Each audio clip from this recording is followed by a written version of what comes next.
Javi. Tony Cantó el actor.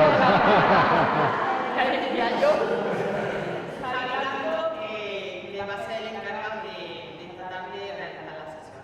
¿Vale? Pues otro tutorial. Muchas gracias, Luisa. Bueno, pues buenas tardes a todos, a todas, porque veo que tenemos un público mayoritariamente femenino. No hay ningún hombre, qué raro, ¿no? Se me hace esto. Ah, hay uno, perdón. Como está por ahí detrás no lo había visto.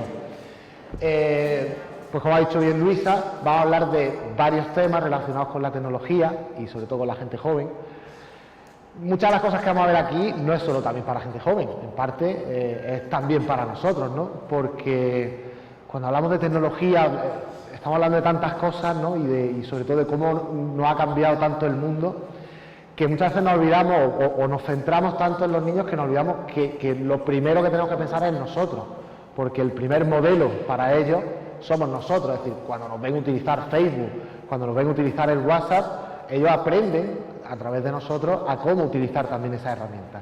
Aunque lo vamos a ver luego, gran parte de las cosas que se ven en prevención es que todo empieza por uno mismo, para luego poder aconsejar y enseñarle un poco a nuestros hijos mejor. Todos sois madres, todas las que estáis por aquí, o padres, o abuelas, abuelos también, que parece que no, pero es importante. ¿Todos tenéis hijos? ¿De qué edades más o menos, aproximadamente? 11. Adolescencia, ¿no? Sobre todo. Bueno, muy bien. Bueno, pues lo dicho, es decir, además esa es una edad crítica, como vais a ver, y aunque es cierto que muchas veces cuando hablamos de tecnología tenemos cierta visión pesimista, ¿no? O cierta visión negativa o peyorativa, va a ver que también hay muchos estereotipos en todos estos temas y hay muchas cosas que no son como originalmente podíamos pensar. Voy a buscar una imagen que hay en internet muy curiosa. Bueno, pasa que parece que no hay wifi. Luisa, ¿sabes al final he podido activar la wifi aquí? Mira a ver si puedo activarla en un momentillo. Porque ¿os suena la expresión nativos digitales? ¿Os suena? Un sí, un no por ahí. Alguien que diga más o menos lo que...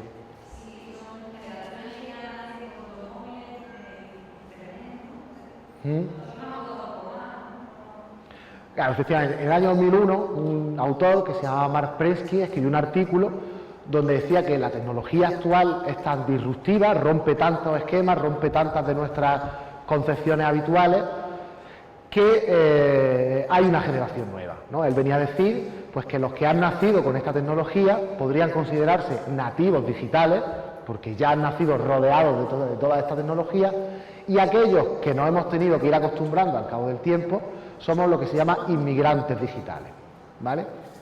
Él establecía esa diferenciación por su experiencia. ¿Creen que es real? ¿Cree que existen los nativos y los inmigrantes digitales o no? ¿Cuántos creen que sí? A ver, levantando la mano. ¿Cuántos creen que existen los nativos digitales y los inmigrantes digitales? Que existen. Sí, ¿no? Además con rotundidad, ¿no? Bueno, pues al final, al cabo de los años, estudiando, investigando, yo he investigado también sobre este tema en la universidad, es mentira. Es decir, esto no es así como tal. Puede parecernos así porque efectivamente los vemos dominando cacharros, ¿no? Los aparatos, cogiendo el móvil, y claro, los vemos con una facilidad pasmante, ¿no? Y puede parecer que es cierto que es así. Es cierto que en parte es cierto porque sí que hay un cierto salto generacional, o que por lo menos aquellos que tenemos unos añitos más nos cuesta, ¿no? Coger ese tipo de tecnología. Pero la única gran verdad de esto es que los niños, como son niños, aprenden todo muy rápido. Y la tecnología no es algo diferente, sino que les cuesta menos aprender que a nosotros. Pero que como tal, no hay esa diferencia real de generación puramente digital y nosotros que hemos llegado después. Entonces, ese mito sí que es cierto que tenemos que empezar a quitárnoslo de la cabeza por cuanto tenemos que entender que nosotros podemos aprender a manejar la tecnología igual que ellos. O dicho a la inversa, que ellos tienen que aprender poco a poco también a utilizar esa tecnología. No, por haber nacido en esta época ya directamente, no significa que sepan utilizar la tecnología. Les es más fácil, pero no les viene dado ya por supuesto. Es decir, somos nosotros los que tenemos que enseñarles a utilizar determinado tipo de tecnología, cómo utilizarla. Hace poco leía un blog de Enrique Dans que él decía que cuando se habla de adicción a los móviles, en realidad no es un problema de ser un adicto, ¿no? Es decir, la típica foto del adolescente que estamos comiendo todos en familia y está cada 2x3 mirando el móvil, respondiéndole a sus amigos, y en realidad no es un problema de adicción, en realidad es un problema de educación. Es decir, esa misma distracción podría ser cualquier otra cosa, pero le echamos, digamos, la culpa al aparato cuando en realidad la culpa la tenemos nosotros, que somos los que tenemos que decirle, deja media horita el móvil, que estamos todos comiendo juntos, y participa un poco en la conversación. Por tanto, ya digo, se trata de desterrar ciertas ideas que damos por supuestas, como la de los nativos digitales, que ya digo que muchas investigaciones están poniendo de manifiesto que no es así, y que ahí los que tenemos gran parte de culpa, la responsabilidad, mejor dicho, somos los adultos, somos los padres, son los profesores, son la sociedad en general la que tiene que formar a los adolescentes en este tipo de cuestiones. Ya sí tenemos internet, ¿no?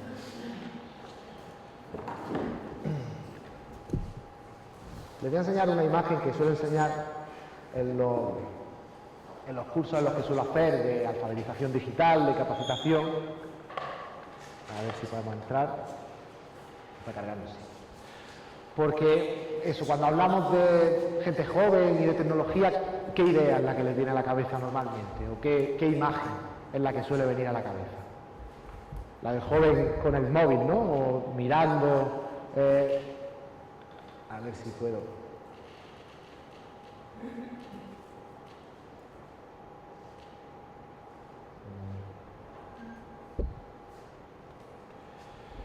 A ver si sale por aquí. No.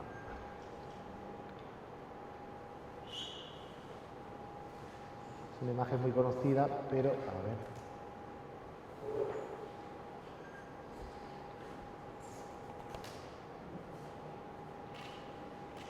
Bueno, no está por aquí, pero la idea que les quería decir es que tenemos esa sensación muchas veces de que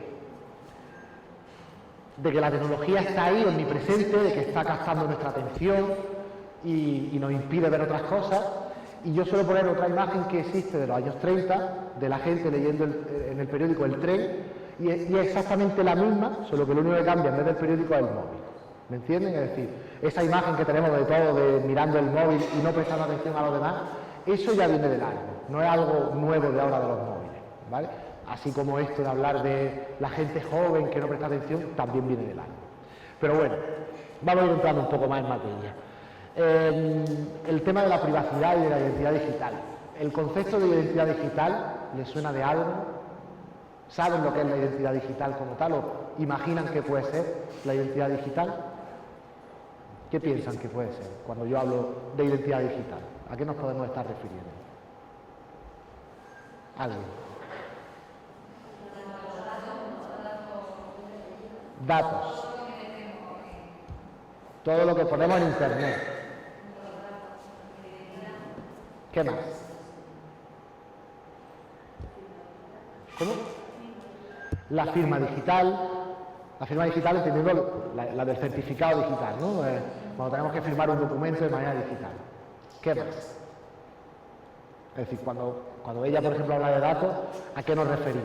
Con datos que subimos a Internet. ¿Qué pueden ser? Cuenta bancaria, datos personales, vamos afinando un poco más. Teléfono, ha dicho aquí alguien. Fotos, efectivamente. Nuestra identidad es algo que se construye a lo largo de la vida y la vamos construyendo en base a la gente que conocemos, a lo que nos gusta, a lo que nos dedicamos. La identidad digital no es más que una parte de esa identidad, pero una parte que cada vez está cobrando más importancia, sobre todo porque es muy fácil perder el control sobre ella, sobre todo en todo lo que nos referimos a subir fotos, etcétera, etcétera, ¿no? Pero vamos a irlo viendo. En esta primera parte, aunque vamos a hablar de otros dos temas, como ha dicho Luisa, vamos a hablar un poco también de sexting. El sexting, ¿saben lo que es? ¿Les suena también el concepto de sexting? Está saliendo la noticia últimamente.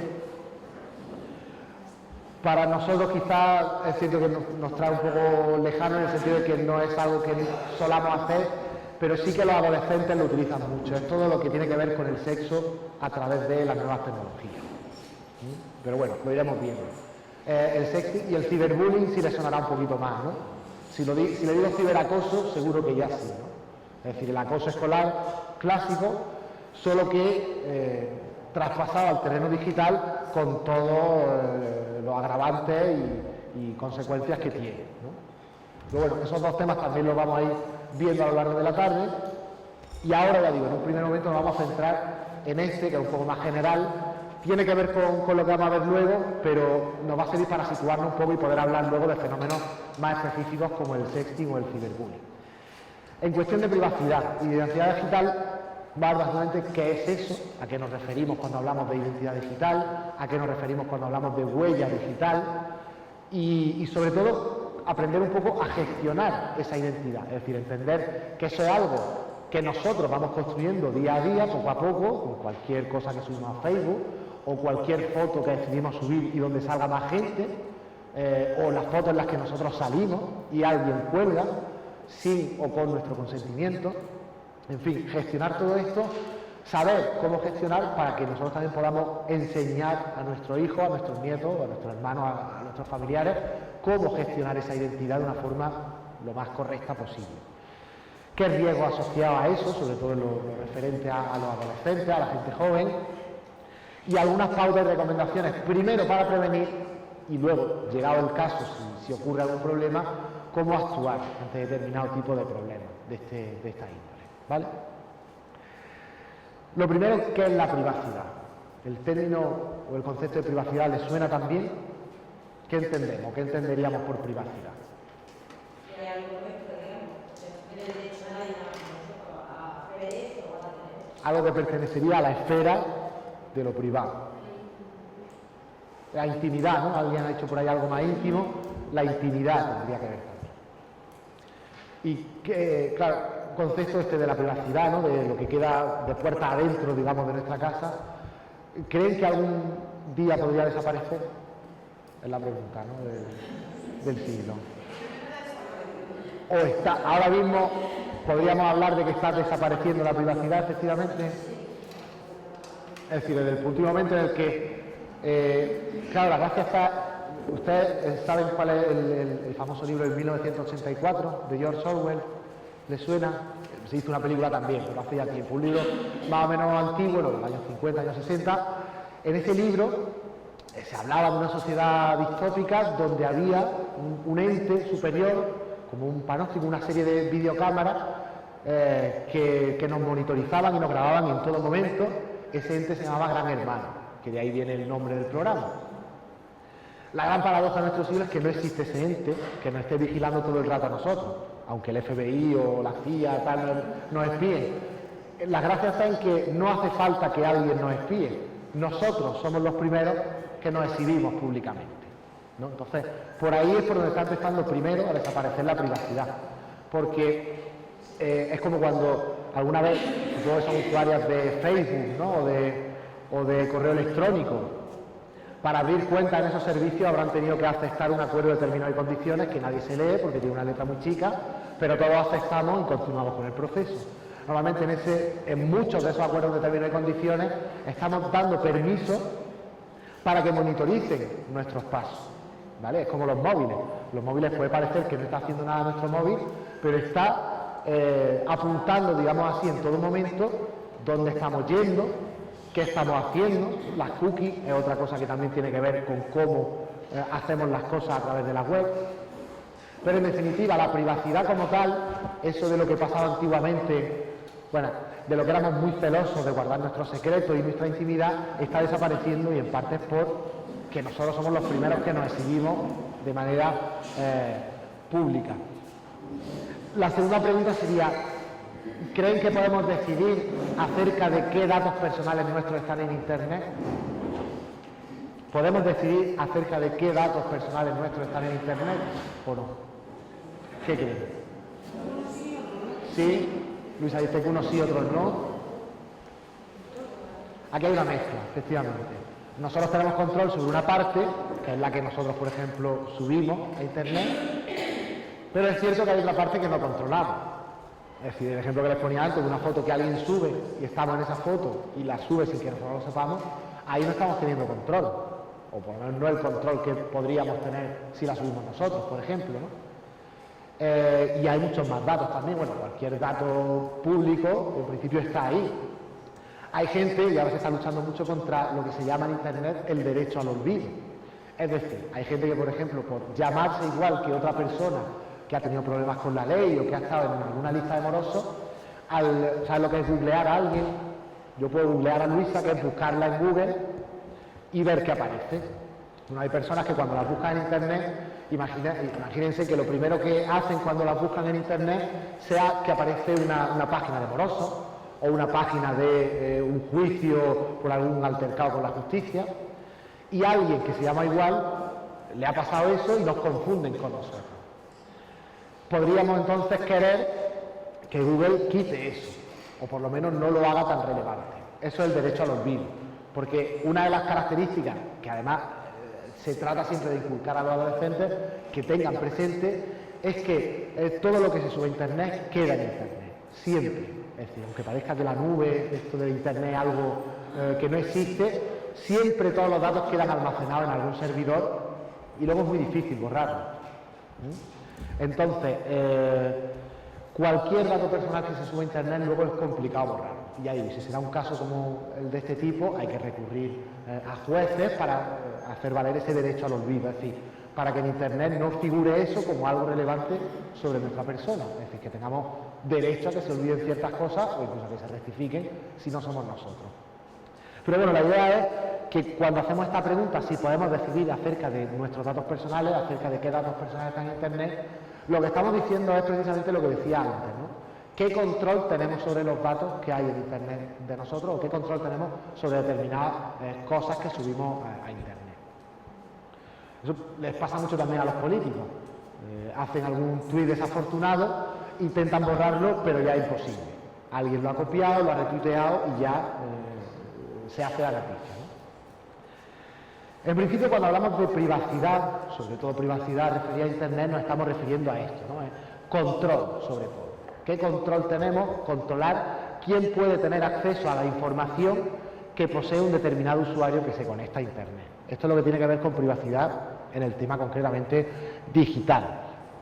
Todo esto está muy relacionado con lo que es la Ley de Protección de Datos, que seguro que sí que les suena, ¿no? En algún momento le habrán hecho firmar algún papel accediendo a que traten sus datos de manera digital y que esa Ley de Protección de Datos incluye toda una serie de características que se diferencian un poco de nuestra identidad, digamos, física, ¿no? La identidad digital. Por ejemplo, el tema del no repudio. Ustedes saben que si firman un documento, en un juicio, por ejemplo, ustedes pueden negar que esa es su firma y que un perito caligráfico tenga que peritar esa firma y autentificar que es de esa persona. ¿Han firmado alguna vez algún documento digitalmente con el certificado digital? ¿No lo han hecho nunca? Bueno, ¿cuántos de aquí tienen certificado digital? Porque esa también sería la pregunta. Entonces, ¿sí lo suelen utilizar normalmente o no? Para autenticarse, ¿no? En determinado tipo de sitio. No sé, por ejemplo, a lo mejor la renovación del paro o pedir una fe de vida laboral, suelen ser trámites más o menos usuales con el certificado digital. Bueno, si en algún momento firman, porque se puede, es decir, hoy día la firma digital tiene exactamente el mismo valor que una firma, auténtica, una firma, ¿cómo se llama?, manuscrita. Bueno, pero una de las características que tiene la firma digital y no tiene la firma manuscrita es que la firma digital no puede repudiarse, es decir, no puede uno decir que esa no es mi firma, porque como está criptografiada, es como un sello de autenticidad extra que tiene.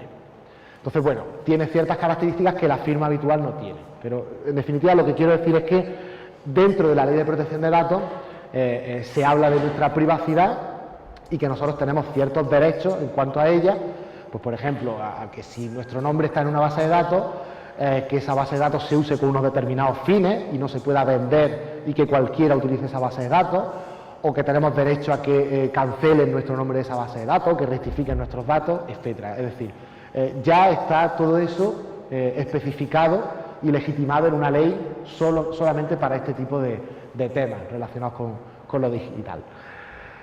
La gran característica de la privacidad, o de la publicidad, ¿no? O de la intimidad frente a la exposición pública en Internet, es que supongo que habrán oído alguna vez ese concepto de que el oro del siglo XXI es la información. ¿Se han planteado alguna vez por qué abrir una cuenta de correo gratuito? ¿Alguien sabe o alguien piensa por qué abrir una cuenta de correo es algo gratuito? ¿Alguien? Es decir, ¿qué saca la empresa que nos da un correo gratuito? Google, Microsoft, Yahoo, sea cual sea la empresa donde nos hagamos el correo gratuito, ¿qué saca la empresa de que nosotros utilicemos ese medio de comunicación? Tus datos para mandarnos publicidad, bueno, quizá por correo no nos mandan tanta publicidad, ¿no? Algo de vez en cuando nos llega, pero quizá no de la propia compañía. En esto siempre hay una frase que lo resume muy bien, y es: cuando tú no pagas por algo, tú no eres el cliente, tú eres el producto. Normalmente, cuando abrimos una cuenta de correo electrónico, o por ejemplo han hecho alguna vez lo que se llama un MOOC, un curso online gratuito, este tipo de cursos en realidad lo que hacen es ver cómo está aprendiendo la gente y a partir de ahí crear valor. Es decir, en nuestras sociedades actuales el valor, la riqueza, que antes se sacaba por ejemplo del oro, por decirlo de alguna forma, ¿no? o del petróleo, ahora se saca de la información. Es decir, ahora estamos, gracias a que la informática ha avanzado mucho, estamos descubriendo que con toda la información que tenemos podemos sacar conocimiento, ¿no? Muy valioso. Google, gracias por ejemplo a las búsquedas que se hacen, consiguió desarrollar en Estados Unidos una forma de predecir cuándo se iban a producir los brotes de gripe, solamente con las búsquedas que se hacían en Internet. Luego se ha demostrado que no era exactamente así, ¿no? Y que tenía su truco, pero todo lo que son las técnicas del Big Data, también le sonará un poco el concepto de Big Data, grandes volúmenes de datos, producimos tanta información que saber sacar valor de ella se ha vuelto algo muy, muy valioso. Por ponerle otro ejemplo, el año 2011 había una red de tiendas que se llama Target en Estados Unidos, y esta red de tiendas le manda, digamos, catálogos personalizados a las casas, ¿no? O por internet o físicamente. Y le mandó a una casa, un hogar de un matrimonio con hijos, la mayor de las hijas era adolescente, mandó una revista o un catálogo con productos de bebé. Y el padre fue a protestar a la tienda porque decía que no consideraba ético, digámoslo así, que manden a un hogar como el suyo información de ese tipo, teniendo en cuenta que tenía una hija adolescente, en fin, venía a protestar básicamente. Le pidieron perdón y ya está, no pasó nada. Pero vete aquí que a los 2 días el padre tuvo que ir a pedir perdón a la tienda porque su hija estaba embarazada. Y la propia empresa, a través de las búsquedas que la hija había hecho en su web, había detectado que estaba embarazada o que había, digamos, un potencial comprador de ese tipo de productos. Es decir, que muchas veces las empresas nos conocen mejor de lo que nosotros mismos podríamos llegar a conocernos. Esto es lo mismo que si alguien compra por Amazon. ¿No han visto que hay una serie de recomendaciones? Todas esas recomendaciones se hacen en base a todo lo que vamos buscando, ¿no? Y así, gracias a eso, es como las empresas van creando y van conociéndonos cada vez mejor, nos van personalizando, por ejemplo, los anuncios que vemos en el ordenador, se basan también en lo que estamos viendo. Vamos, además, súper rápido. Yo el otro día estaba mirando instrumentos musicales y en la siguiente página que estaba mirando, que era un periódico habitual, normal y corriente, ya me estaban posicionando en la página web anuncios de instrumentos musicales, ¿no? La publicidad lo más personalizada posible. ¿Qué quiero decir con esto? Pues que nuestra información tiene mucho valor para las empresas, más de lo que nosotros podríamos llegar a imaginar. Y que por tanto la privacidad es un gran tesoro, es decir, cada vez, como esa información vale tanto, la información, cuanto más privada nuestra sea, digamos, más valor va a tener. Esto es como en los tiempos de los espías y la Guerra Fría, ¿no? La información tiene mucho valor. Entonces, digamos, entra ahí ese conflicto entre, sobre todo los adolescentes, como vamos a ver, entre el hecho de estar o no estar en Internet. Es decir, el hecho de exponer mi privacidad, hacerlo de manera, poner determinadas cosas de mi vida de manera pública, o no hacerla con lo que ello conlleva de no estar ahí, ¿no? Seguramente, por ejemplo, para alguien que tenga un negocio, esto de o estar en Internet o no estar, se lo habrán dicho muchas veces, y es cierto, ¿no? Hoy día casi se exige que muchos negocios estén en Internet, tengan presencia en Internet, porque muchos de nosotros ya buscamos casi todo por Internet, o por lo menos determinado tipo de servicio o de productos. ¿Qué tipo de datos personales son los que se suelen proteger? O por lo menos se pide, cuando se publican determinadas bases de datos, se pide que estén anonimizados. Es decir, que en ellos no consten determinados datos que son considerados pues muy personales, ¿no? Y que pueden atentar contra la privacidad del individuo si se ven expuestos de manera pública. El nombre, los apellidos, la dirección, el correo electrónico, si nosotros no lo hemos proporcionado como tal, nuestro DNI, determinadas fotografías, en fin, todo eso son datos sensibles a que sean protegidos por la ley si vemos que nuestros derechos han sido vulnerados.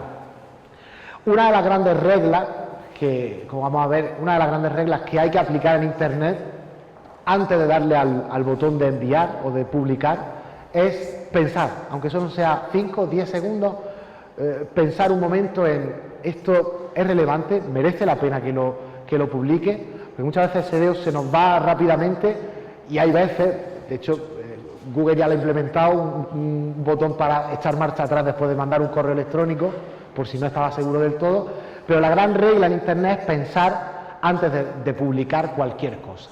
Primero porque a veces, sobre todo los adolescentes, no se paran a pensar qué consecuencias puede tener eso, y esto en el tema del sexting tiene mucha importancia, cuando las chicas le mandan una foto provocativa, por ejemplo, a su actual pareja, sin pensar en que, bueno, a lo mejor esa pareja dentro de 2 semanas no está contigo, ¿qué hace con esa foto?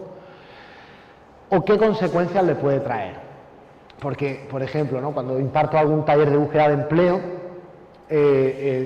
claro, es decir, hoy día, Infojobs publicaba, por ejemplo, una estadística que decía que las empresas hoy día no publican ninguna oferta de empleo, sino que lo que hacen es buscar a su futuro trabajador directamente en Internet consultando sus perfiles. Es decir, hoy día, tú, igual que te hacías la imagen de alguien con su currículum, tú te puedes hacer una imagen de cualquier persona solamente con sus perfiles públicos, sociales, ¿no?, en las redes sociales. Solo con eso podemos perfectamente estimar cuál es su ideología, cuál es incluso su orientación sexual, de qué religión es. Todo ese tipo de cosas se pueden ya estimar a través de lo que nosotros mismos proporcionamos en las redes sociales. Entonces, el hecho de pensar un poco antes de publicar ya marca bastante la diferencia sobre pues una actitud potencialmente peligrosa o una actitud sana a la hora de utilizar Internet.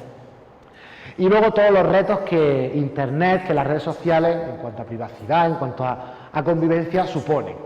Porque ya sabéis que Internet, bueno, una de las grandes ventajas o inconvenientes, según se mire o para que se mire, es el anonimato. Hoy día ya sabéis que si alguien mete la pata, o incluso aunque no la meta, alguien que dé su opinión sobre algo, va a tener luego 40.000 personas insultándolo, humillándolo, diciéndole esto, lo otro, lo que se conocen como los trolls, ¿no?, los trolls de Internet que van provocando y que van buscando un poco tu boca para que tú entres al juego, en fin.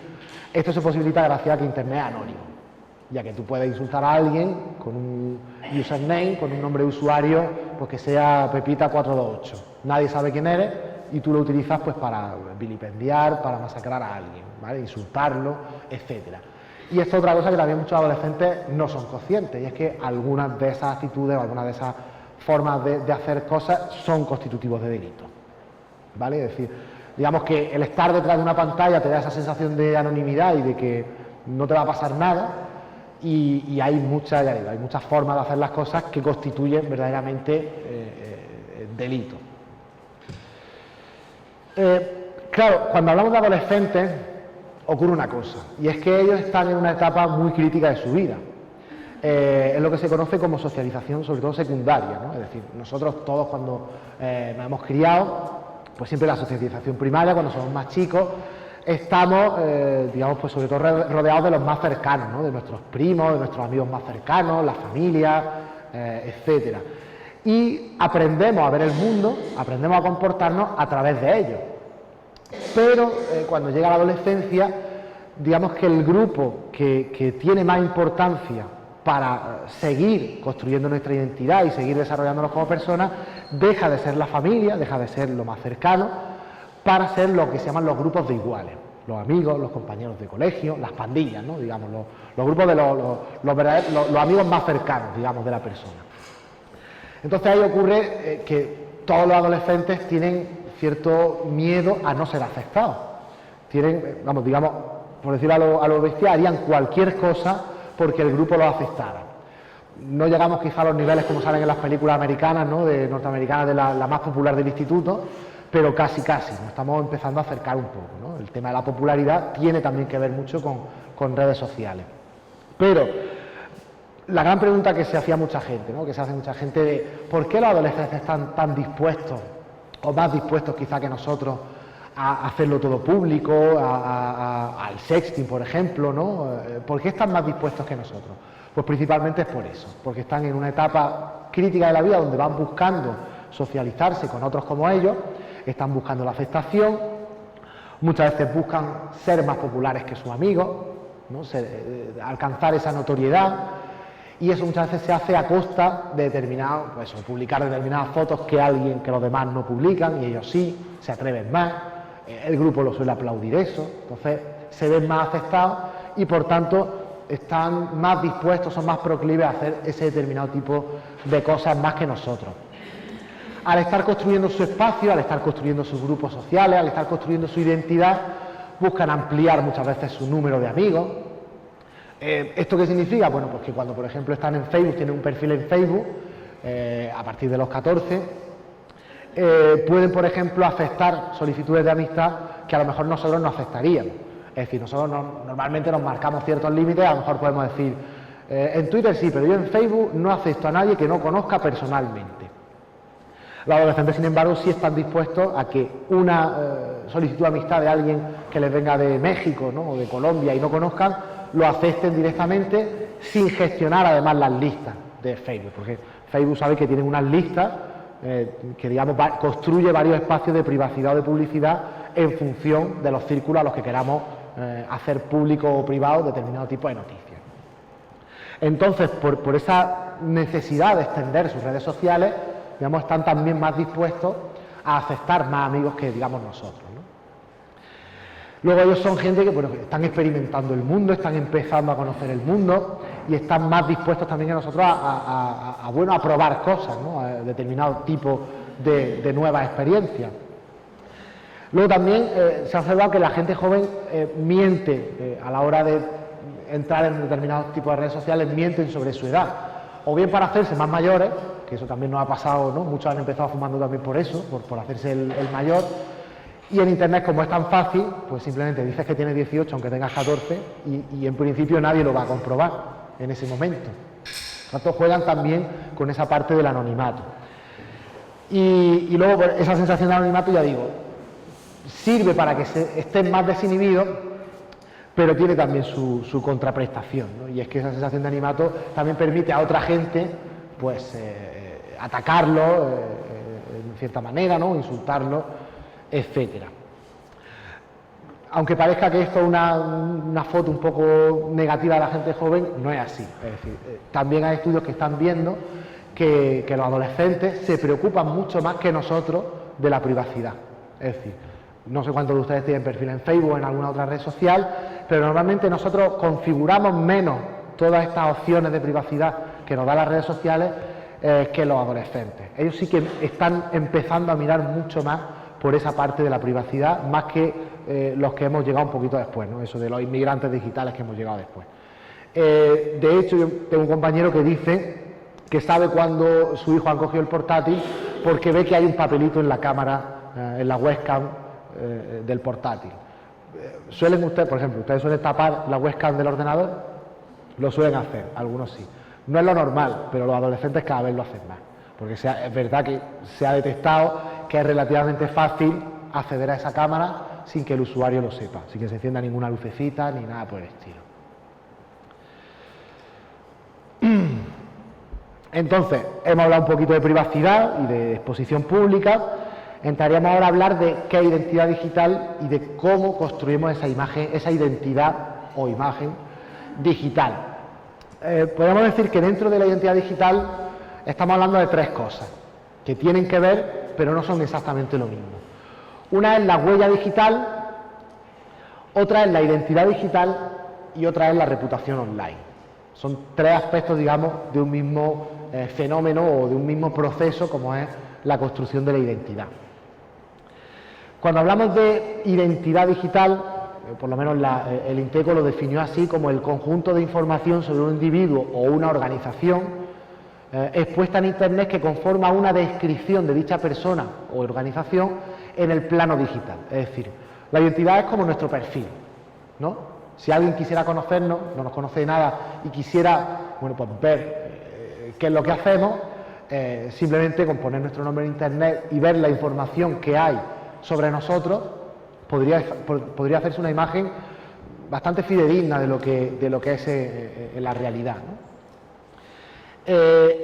Tiene que ver con la huella digital, por cuanto nuestra identidad digital se construye a lo largo de toda nuestra huella, pero digamos que la huella es algo todavía más global. Es decir, la huella digital es todo el rastro que vamos dejando en Internet. Desde que empezáramos en el año que empezáramos, 96, 97, 2005, desde el momento en el que nosotros ponemos nuestro nombre y empezamos a hacer cosas en Internet, vamos dejando un rastro.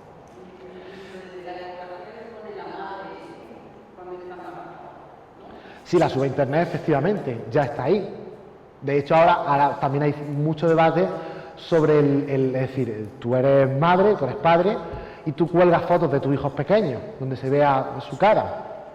Y ya se están dando casos, en Francia me parece que se veía hace poco, el caso de un niño que ha demandado a los padres por exponer públicamente su imagen. No le pedimos permiso al niño, deberíamos pedirle permiso, aunque nosotros seamos sus tutores, por lo menos contar con su consentimiento.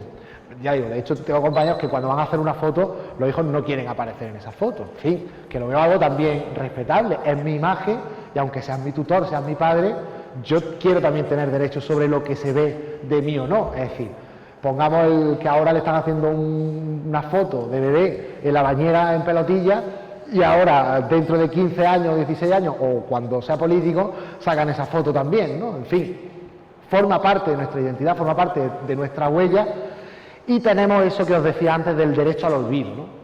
Es decir, todo lo que se sube a Internet queda en Internet. Esa regla tenéis que memorizarla y grabarla a fuego. Todo lo que nosotros hemos hecho en Internet está ahí, aunque no sea visible, que es lo que hace Google, mostrarnos la visibilidad o la relevancia, pero todo eso, si alguien se pone y hace una investigación sobre nosotros, va a poder sacarlo. ¿Cuál es el peligro? Bueno, pues imaginaos determinado tipo de información que está completamente descontextualizada de lo que estaba pasando en ese momento. Pues no sé, una foto donde estamos de juerga y en ese contexto se puede entender lo que se está haciendo, pero si alguien ve esa foto y lo que está viendo es el perfil de esa persona para darle trabajo, probablemente tenga todas las papeletas para que no se lo dé. Por tanto, cuando hablamos de cuidar la imagen o de cuidar la identidad, es precisamente esto, ¿no? Es decir, el hecho de que si descontextualizamos esa información, todos nos hemos ido de fiesta, todos a lo mejor nos hemos hecho una foto, no todos nos habremos hecho una foto en esas condiciones, pero si descontextualizamos esa foto de lo que es la fiesta, pues quizá nos estamos formando también una imagen de esa persona que no es, ¿no? O que parece que es un juerguista y que está todo el día, y no es así, a lo mejor fue la única noche que salió en todo el año, ¿no? Por decirlo de alguna forma. Pero que igual que existe el riesgo de la perdurabilidad, está también el riesgo de que la información que vemos en Internet de buena primera, si no le dotamos de un contexto, podemos hacer una imagen completamente errónea. Y luego, los menores también, digo, aunque tenemos cierta imagen negativa sobre ellos, sí que es cierto que cuidan más la privacidad y también de la misma forma son ciertamente un poco más selectivos a la hora de publicar. En mi generación, bueno, yo tengo 37 años, ¿no? En mi generación, los 30, los 40, ha dado una moda, yo no sé si todavía sigue, pero esto de le hago una foto al desayuno, a la comida y a la cena y a todo lo que como a lo largo del día, ¿no? Y lo publico. Bueno, es decir, la gente joven, por ejemplo, es mucho más selectiva en el sentido de que si sube una foto, intenta que sea una foto artística o sea una foto creativa, en fin, se toman un poco más de tiempo. Ahí sí que es verdad que nosotros, los más mayores, somos un poco más impulsivos a la hora de publicar y por eso decía eso de pensar un poco antes de publicar. Y luego está todo lo que tiene que ver con la reputación online, es decir, como parte de ese ecosistema entre identidad, huella digital y reputación online. La reputación, digamos, que es la imagen que alguien se podría hacer si observa toda nuestra huella digital e intenta ver qué identidad tenemos. Es decir, es la opinión que alguien puede hacerse con lo que está viendo online de una persona o de una organización. Es decir, la reputación es algo que las marcas, por ejemplo, cuidan mucho y están todo el rato analizando, por ejemplo, sentimientos en Twitter, viendo que su marca sea algo aceptado, que no haya problemas. Mercadona, por ejemplo, ha tenido de vez en cuando ciertos problemas con esto, pues cuando han tenido, no sé si lo recuerdan, ¿no?, follones con algunos productos de belleza, ¿no?, y tal, siempre han salido corriendo al paso y han intentado solucionar el problema, porque saben que eso afecta mucho a su reputación online. Por cuanto a las personas, pues ya se lo pueden imaginar, ¿no?, todo lo que tiene que ver con los adolescentes, todo lo que tiene que ver con popularidad, aquí es donde entraría todo el tema de la reputación. ¿Tienen los menores identidad digital? Pues efectivamente, incluso antes de haber utilizado siquiera Internet, ¿no? El ejemplo que les ponía antes de las fotos de niños chicos. Esos niños no están publicando todavía nada en Internet, no tienen un perfil en ninguna red de Internet, no han usado en ningún momento Internet, pero sin embargo ya empiezan a tener una reputación y empiezan a tener una identidad digital, en base a un rastro que ni siquiera han hecho ellos. ¿Por qué es importante la reputación online de los menores? Ya digo, por esa edad en la que están, por esa guerra por la popularidad en la que están inmersos, y porque hasta cierto punto ellos sí controlan, pero lo peligroso es lo que ellos no controlan. Es decir, imagínense el típico rumor que alguien extiende sobre alguien, cómo ese rumor se puede extender por Internet, completamente falso, pero ya saben cómo van las cosas en Internet, que primero se forma el bulo y luego se arregla, digámoslo así, y se desmiente, pero hasta ese momento, ¿no?, la bola que se forma es tan grande que tapa casi cualquier verdad, y por esa falta de control precisamente es tan importante todo lo que tiene que ver con la construcción de la reputación online de los menores. Por tanto, lo que decía antes, ¿no?, pensar antes de publicar qué repercusiones, qué consecuencias puede tener el hecho de que yo publique cualquier cosa, tanto algo que pueda parecer inocente, o es lo que se trata de inculcar muchas veces a los menores cuando va a publicar algo con respecto a otra persona, algo que lo atañe de cualquier forma o que le está cualquier opinión incluso sobre alguien, ya deberíamos considerar si deberíamos o no publicarla.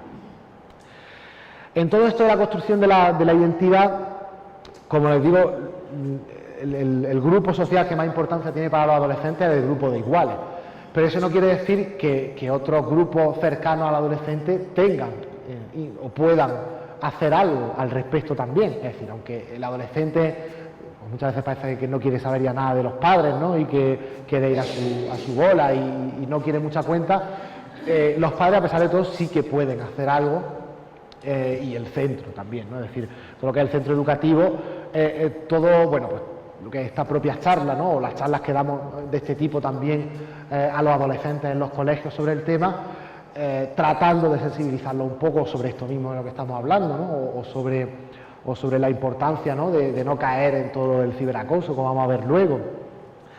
Todo este tipo de talleres o de formación que se le haga al menor sobre capacitación o sobre uso responsable de todo este tipo de herramientas, va a ayudar a que ellos sean conscientes de lo que es la construcción de la identidad digital y cuando la construyan, cuando la acometan, lo hagan con conocimiento de causa. El entorno familiar, pues también puede aportar su granito de arena, lo que les decía al principio, ¿no? Primero siendo modelo, es decir, enseñando al hijo a cómo utilizar, cómo construir nuestra identidad digital a través de cómo la construimos nosotros. Si ellos nos ven hacer un uso sano, responsable de las redes sociales, ellos van a aprender también de nosotros, aunque aprendan también de los amigos, pero también aprenden de nosotros. Y luego también a la hora de establecer ciertas normas, por ejemplo en casa, ¿no? Por ejemplo, encima de la mesa no hay móvil, aunque solo sea media hora. Bueno, pues esa regla tan sencilla es bastante importante por lo que les decía antes, ¿no?, por el tema educativo de pensar que no podemos estar todo el rato prestándole la atención al resto del mundo sin darnos cuenta de lo que tenemos cerca, ¿no? Como decía Lennon, ¿no?, aquello de la vida es aquello que pasa mientras hacemos planes. Bueno, pues para los adolescentes a veces parece que la vida es eso que pasa mientras están mirando el móvil. Tenemos que enseñarles que la vida es otra cosa, ¿no? El móvil complementa, no sustituye. Y luego, bueno, vigilando malos hábitos o determinados cambios de conducta también que se puedan producir. En el momento en el que nosotros vemos que un adolescente normal, que tiene sus amigos, en fin, que es un buen alumno, un alumno normal, en el momento en el que vemos que empiezan a cambiar determinado tipo de comportamiento, que ya no quiere salir tanto, que no se reúne con el mismo grupo de amigos que tenía antes, en el momento en el que algo cambia, tiene que saltar un poco la alarma y decir, aquí puede estar pasando algo de lo que yo no he sido consciente, ¿no? Y que puede tener que ver con Internet. Y luego, bueno, pues cuando se les forma a los menores, intentando hacerles ver que tienen que usar adecuadamente la información, que no todo vale en las redes sociales, que tienen que elegir el canal adecuado para decir determinado tipo de cosas, pues configurando correctamente la privacidad, los niveles de privacidad en redes sociales, valorando qué presencia quieres, es decir, básicamente lo que se les explica es qué quieres que sepan de ti cuando alguien te busca en Internet, porque te van a buscar en Internet, por ejemplo, cuando busques tu primer trabajo, te van a buscar y qué es lo que quieres que encuentren. Solo, pues eso, fotos de fiesta o quieres que se te vea algo más. Por ejemplo, si haces voluntariado en algún sitio, pues a lo mejor quieres que se destaque. En fin, eso lo puedes ir construyendo tú, al igual que tú construyes tu perfil de Facebook con cada cosa que vas publicando. Es como LinkedIn, no sé si lo conoces, ¿no? Una red social para buscar trabajo o para construir tu identidad profesional. Pues así como tú vas construyendo y vas poniendo ahí lo que quieres que aparezca de ti profesionalmente, tú puedes ir construyendo lo que quieres que se vea de ti en Internet, por lo menos la parte que controlamos. La que no controlamos, bueno, pues ya intentaremos ver de qué forma podemos nosotros hacernos cargo. Pero por lo menos la que controlamos sí que se trata de explicar al adolescente que puede hacer, o sea, que tiene su responsabilidad, digamos, en eso.